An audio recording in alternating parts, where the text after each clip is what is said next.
예, 변호사님. 네.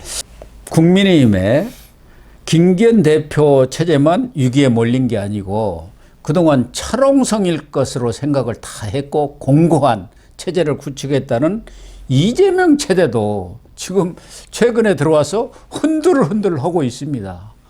하나는 그동안 귀국을 해갖고 그분이 살아있나 할 정도의 침묵을 지켜오고 자명을 했던 이낙연 전 대표가 최근에 엄청나게 지금 목소리를 내고 있어요. 지난번에 자기 뭐 싱크탱크 연대와 공생인가 거기 가서 민주당 당내 민주주의는 질식 상태다. 당이 이렇게 죽어가고 있어서 참담하다. 뭐 이렇게 하면서 이재명 대표를 사실상 직공을 했거든요. 직격탄을 날렸는데 이번엔 또 언론 인터뷰를 통해서 아니 지금 법원을 일주일에 몇 번씩이나 가느냐. 그래갖고 무슨 총선 지휘를 하느냐. 당에서 중지를 먹었고 당대표 거취를 결단해야 한다. 그 얘기가 뭡니까? 아, 이재명 물러나라. 지금 그렇죠. 이렇게 예. 아주 노골적으로 목소리를 높이고 나선 거 아닙니까? 그렇죠.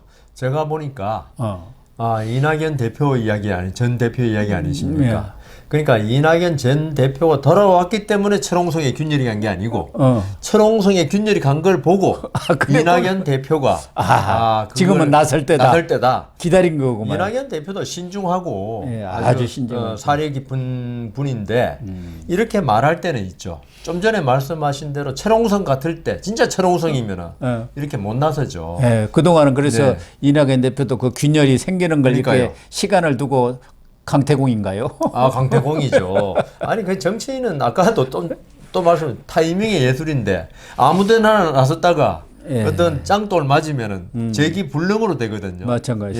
그런데 그렇습니다. 이낙연 대표 정치 오래 했지 않습니까? 뭐 국무총리까지 하시면서 그래서 국내 정세를 보는 판단력에는 뭐 정치 9단까지는 아닐지 몰라도 한 7, 8단은 되실 거예요 아마. 그렇죠. 이런 분이 딱 연세도 보니까 70이 넘었으니까요. 더불어민주당 내에 비명, 반명, 친명 뭐 이런 거, 그다음 친문 이런 세력들의 어떤 움직임을 볼 때 이재명 대표의 철옹성은 이미 철옹성은 아니다.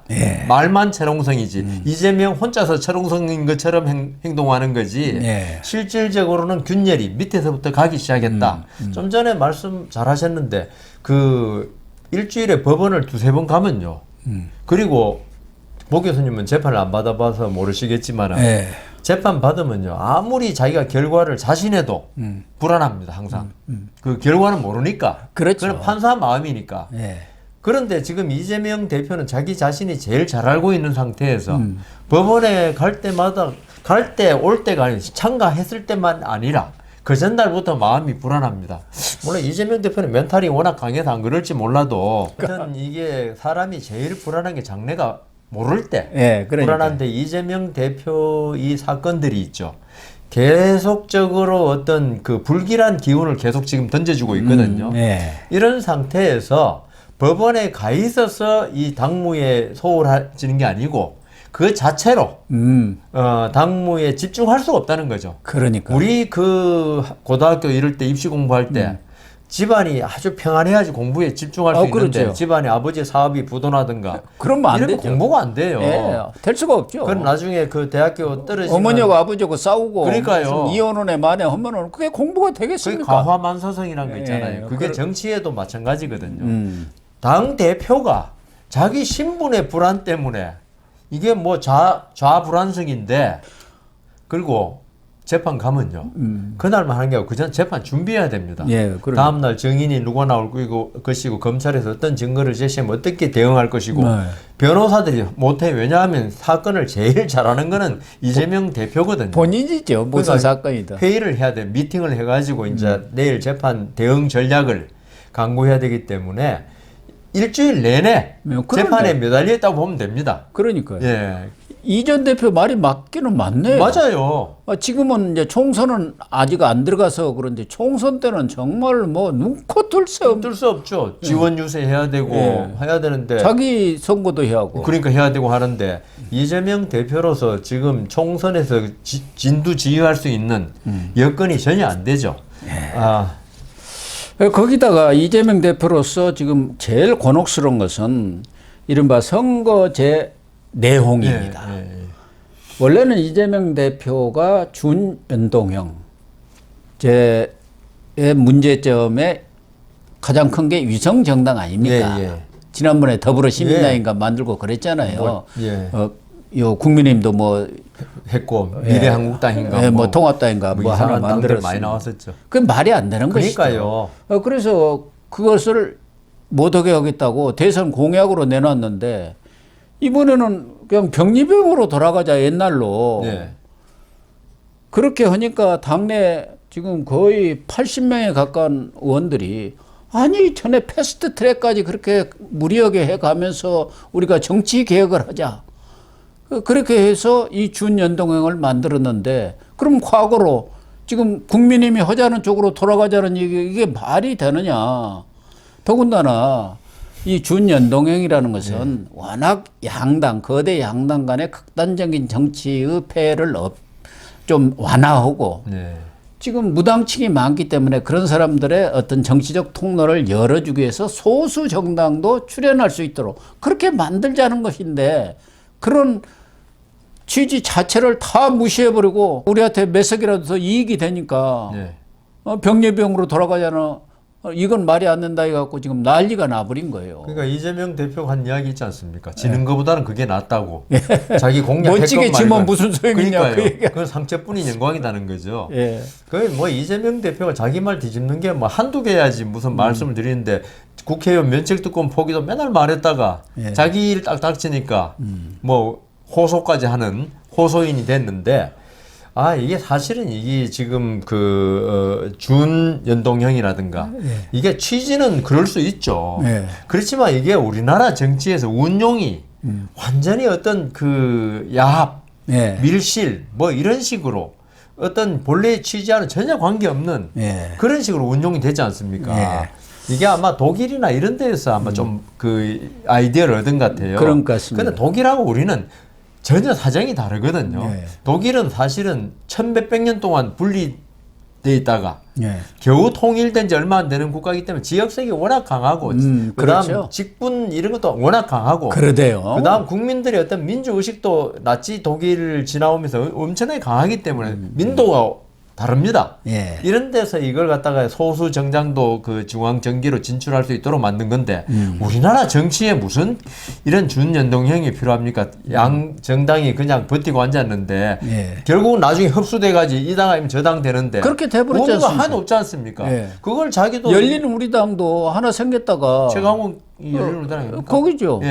그래갖고 또 합쳐버렸잖아. 이상한 국회의원이 하나 나서가지고 김부겸도 거기서 그러니까요. 배지를 단 거 아닙니까? 세석 얻어가지고. 자기들 표현대로 여러 가지 소수가 진출하는 길을 원했는데 이상한 사람 진출 통로가 되어버렸어요. 그렇게 됐어요. 그래서 자기도 그런 폐해를 알기 때문에 그렇게 이야기해놓고 이제 급하니까 또 내년에 총선에서 다수당 안 되면은 자기가 엄청나게 위험에 처한다는 거죠. 그렇죠. 그래서 하니까 쫓겨날 가능성이 있으니까 절대 그건 용납 못하겠다. 그거 친명까지도 지금 이재명 대표를 비판하는 거 아닙니까? 이 부분에 관해서는. 김두관 의원이나 민영배 의원 아주 친명이잖아요. 친명 중에 친명. 이 사람들도 아니 이건 소탐대실이다. 국민과 약속을 지키는 거 그게 민주당의 전통 아니었느냐. 이건 이재명식의 정치 이건 잘못된 거다 이렇게 지금 비판하고 나선 거 아닙니까? 그분들이 민주당의 정통이라는 것도 이낙연 전 대표 말대로 민주주의가 질식했기 때문에 정통은 지금 없어진 지 오래고 그렇지만 제가 최소한 자기가 자기 입으로 한 약속 이거는 지켜야 된다. 우리가 정치 지도자가 이렇게 시건을 말 삼키기를 밥 먹듯이 하면은 국민들이 나와 조금 그래도 좀 달리 자기 어떤 손해를 보고도 국가를 이끌어 나가는 어떤 비전을 제시하고 어떤 지조를 지키는 걸 보고 싶어 하는데 아니 거대 야당의 대표고 대통령 후보까지 했다는 사람이 대선 공약으로 내는 그러니까 거예요. 이렇게 하면 이 사람이 나중에 어떤 공약을 하더라도 나중에 뒤집을 수 있다. 그 공약이라는 게 전부 허상이라는 그러니까요. 워낙 많이 해가지고 저도 어떤 말은 안 믿기는 안 믿습니다만은 그래도 최소한의 양심은 있어야죠. 그래서 이재명 대표가 지금 외통수에 어떤 맞아요. 외통수에 지금 몰린 느낌도 듭니다 이번에. 거기다가 이낙연 전 대표까지도 지금 물러나라. 당신 일 때문에 코가 석자인데 무슨 당 대표냐 지금 이러는 상황이고 친명도 이번에 이재명 대표 그런 뭐 이기주의적인 행태랄까 퇴행적 행태에 대해서 실망하는 사람이 많아가지고 비명 측에서는 우리보다 수박이라 그러는데 우리보다 수박이라는 진짜 수박은 이재명이다 지금 이러고 나서고 있는 거예요. 그러니까 이재명으로서는 상당히 곤혹스러운 그렇죠. 상황에 처해 있고 특히 문제가 되고 있는 것은 이낙연 전 대표뿐만 아니라 김부겸 전 총리 그분도 지금까지는 정계 은퇴한다 해갖고 조용히 입을 다물고 있었는데 이번 문제에 대해서는 그건 말이 안 된다. 원래 약속했던 대로 준연동형을 해라. 그리고 위성정당 방지법을 만들어라. 그리고 김동연 경기지사까지도 거기 동조고 나선 거예요. 그러니까 당의 원로들을 이른바 당의 대주주들이 지금 나선 거다 아닙니까? 그러니까요. 그 정도로 이재명 대표가 어떤 자기 욕심 하나 때문에 대의 명분을 버리는 거, 뭐 대의 명분을 많이 버려왔지만은 이 선거 제도라는 건 민주주의의 기초 아닙니까? 기초에 관해서 자기가 했던 말까지 뒤집는다면은 이거는 정말 정당 민주주의가 죽는다는 거죠. 그래서 이재명 대표는 비록 이번에 어떻게 손해를 볼지 몰라도 이 자기가 말했던 걸 지키고 그런 쪽으로 나가야지 자기 정치 생명이 연장될 수 있지. 이번에 이랬다가 지금 말씀하신 대로 당이 쪼개지고 4분 5열 돼버리면은 이재명 대표는 진짜 뭐도 잃고 뭐도 잃는다고. 걔도 그룹도 다 잃는 셈이 되는 거죠. 그 명분이라도 찾아라 이거죠, 제 말씀. 특히 이낙연 대표가 그동안 개딸들에 대해서는 하도 무서워갖고 의원들도 말을 제대로 못했는데 이번에 개딸 전체주의 나는 배격한다. 그 사람들은 끔찍할 정도를 넘어서 적대적이고 폭력적이고 당에 아무런 보탬이 안 된다. 아주 직격탄을 개딸들한테 지금 날린 거예요. 그러니까 어떻게 보면은 이재명 대표에 대해서는 당대표 지금 물러나가라. 개딸들은 입 다물고 있고 당신들은 절연하겠다. 이런 선언을 해버린 거란 말이에요. 그러니까 이재명 대표의 가장 큰 이번에 권리당원 뭐 한 표 주자 그거 이제 가장 큰 지지자들 아닙니까? 이재명 대표 이콜 개딸이에요. 이재명 대표는 거기에 입각해가지고 자기 그 어떤 파워를 행사할 수 있었거든요. 그러니까 거기 좌표 찍고 무차별 문자 폭탄 날리고 이러면서 당 내에서 반 이재명 또는 비이재명을 갖다가 표방하는 의원들이 숨쉴 공간을 아예 없애는 역할을 개딸들을 통해서 했단 말입니다. 본인은 좋은 말 해가면서. 그랬는데 이낙연 전 대표가 이 말 하는 거는 있죠. 결국 이재명 대표에 대한 공격하고 똑같은 거죠. 네, 그렇죠. 당신 개딸과 절연해라. 그 얘기죠. 이재명 대표로서는 개딸과 절연하면 있죠. 한 축을 잃는 거하고 똑같은 거예요. 자기 큰 세력을. 그래서 그 이낙연 전 대표가 지금 아까 제가 말씀드린 대로 균열의 원인, 그다음 균열된 모습을 보고 여기에 대해서 더불어민주당에 대해서 맹폭을 한 거죠. 그래서 이낙연 전 대표가 이재명 대표가 지금 병리병으로 가기 위해서 의원들을 개별적으로 지금 뭐 직무 작업을 벌인다 할까 이렇게 해서 자기 의지를 관철하려고 하는 것 같은데 지금 여러 가지 모색을 지금 하고 있는 것 아닌가 하는 생각은 들어요. 그렇겠죠. 그러니까 이렇게 지금 목소리를 높인 거 아니겠습니까? 경우에 따라서는 이제 가장 핵심적인 것은 이낙연 대표로서도 공심위가 어떻게 구성이 되는가. 이쪽에서는 공관이라고 합니다. 공천관리위원회고 저기는 공천심의위원회. 거기에 지금처럼 지도부라든가 뭐 구성만 하면은 전부 친명으로 해버리지 않습니까? 그렇죠. 그렇게 되면은 이낙연 대표로서는 공심위조차도 이렇게 정상적인 공천 시스템이 아니고 친명 독주로 갈 가능성이 있다고 한다면 결단을 내리는 수밖에 없는 거 아닙니까? 결국 이낙연 전 대표도 뭐 비교적 젊은 거 아닙니까? 요새 기준으로 하면 정치적 꿈을 적기에는 너무 이르죠. 그렇죠. 그런데 이번에 공심위를 갖다가 사무총장이 그 공심위원장 하나요?